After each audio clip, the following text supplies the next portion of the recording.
ડભોઈ શહેર અને તાલુકામાં શાળાઓ કોલેજો ચાલુ થઈ ગયા છે। એસટી બસનો પાસ કઢાવવા માટે બબે 3-3 દિવસથી વિદ્યાર્થીઓ ધક્કા ખાઈ રહ્યા છે। 4-4, 5-5 કલાક લાઇનમાં ઊભા રહીને પણ પાસ નીકળતા નથી, જેને લઈને વિદ્યાર્થીઓને અભ્યાસમાં પણ તકલીફ પડી રહી છે। ડભોઈ એસટી ડેપોમાં 2 મશીન હોય છતાં પણ 3-3, 4-4 કલાક વિદ્યાર્થીઓને ઊભું રહેવું પડે છે, જેના કારણે અભ્યાસ પણ બગડી રહ્યો છે। ડભોઈ તાલુકાના છેવાડાથી આવતા લોકોને મુશ્કેલીનો સામનો કરવો પડી રહ્યો છે, જ્યારે સરોવર ધીરું હોય એવું જણાવે છે। બસના પાસ કઢાવવા માટે 200-200 રૂપિયાઓ લાઇનમાં ઊભા રહે છે, જેના લીધે વિદ્યાર્થીઓમાં રોષ જોવા મળ્યો હતો। સરકાર વહેલી તકે ચોક્કસ કોઈ આયોજન કરે તો વિદ્યાર્થીઓને ભરતી મુશ્કેલીઓનું નિરાકરણ આવે। ડભોઈ બસ ડેપોના કતરતા વહીવટથી વિદ્યાર્થીઓ પરેશાન।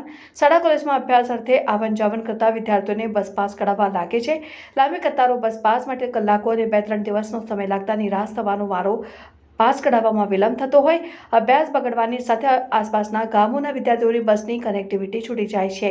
વિદ્યાર્થીઓના ઘસારાને ધ્યાનમાં રાખીને ડભોઈ બસ ડેપો તંત્ર જરૂરી આયોજન હાથ ધરે તે જરૂરી। વારંવાર આવી સમસ્યાઓનો વિદ્યાર્થીઓ સામનો કરી રહ્યા હોય, તંત્ર વિરુદ્ધ ભારોભાર રોષ। એક તરફ ગુજરાત સરકાર વિદ્યાર્થીઓને ભણાવવાની વાતો માત્ર કાગળ ઉપર હોય તેવું લાગી રહ્યું છે। અમે 3 દિવસથી ડભોઈ ડેપોમાં લાઈન પાસ કઢાવવા માટે આવીએ છીએ, પણ અમારો પાસ નીકળતો નહીં અને બારી બી બહુ લેટ ખોલવામાં આવે છે। ઘડીકમાં પેલી બાજુ લઈ જાય છે, ઘડીકમાં આ બારીએ લઈ જાય છે અને પાસ કાઢવામાં બહુ જ વાર લગાવે છે। અમે દૂર દૂરથી ગામડામાંથી આવીએ છીએ અને અમારું ભણવાનું બી બગડે છે અને પાસ માટે બહુ જ લાઈન હોય છે અને કંઈ અહીંયા આગળ સમસ્યા ઉકેલતા નથી અને બહુ જ લાઈન હોય છે। એવું કહે છે કે સર્વર ડાઉન છે, અમુક વખત લેટ આવે છે એવું કે છે। કલાક પાસ કરવામાં એક પાસ કરવામાં કરી નાખે 10-15 મિનિટ। અમે મોટા અભિપુરા થઈ ગયા છે। અમે 3 દિવસથી સલિંગ ગયા છે અને સવારમાં વહેલા આવીએ છીએ, 5-6 વાગે ના આવી જઈએ છીએ। ના, હજુ બી નીકળ્યા નથી અમારા પાસ। અમારું ભણવાનું બી બગડે છે। કોઈ જ વ્યવસ્થા અહીંયા આગળ નથી, પાસ કરવામાં જ નહીં આવતા પહેલા। અમે અહીંયા પાસ કઢાવવા આવીએ છીએ, અમારી પાસ વહેલી તકે નીકળતી નથી અને ખૂબ જ લાઈનો છે, એટલે અમારી આ સમસ્યા છે। અમે 3 દિવસથી અહીંયા આવીએ છીએ પણ અમારી પાસ નીકળતી નથી।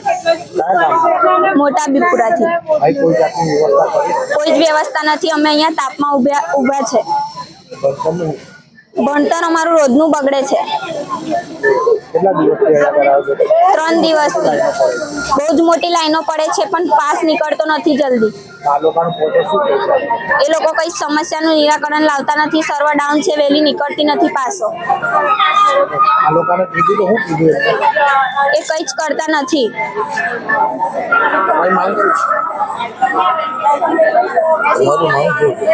અમારી પાસો વહેલી તકે નીકળે એવી અમારી માંગ છે।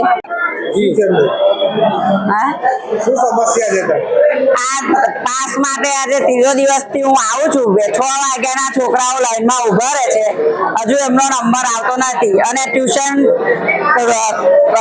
સ્કૂલ બગાડીને ખોટી થાય છે, છતાંય આ લાઈનો હજુ નંબર આવતો નહીં। લાંબી લાઈનો થાય છે। આજે હું પણ આ 3જા દિવસથી આવી છું। આજે 3જો દિવસ છે મારો।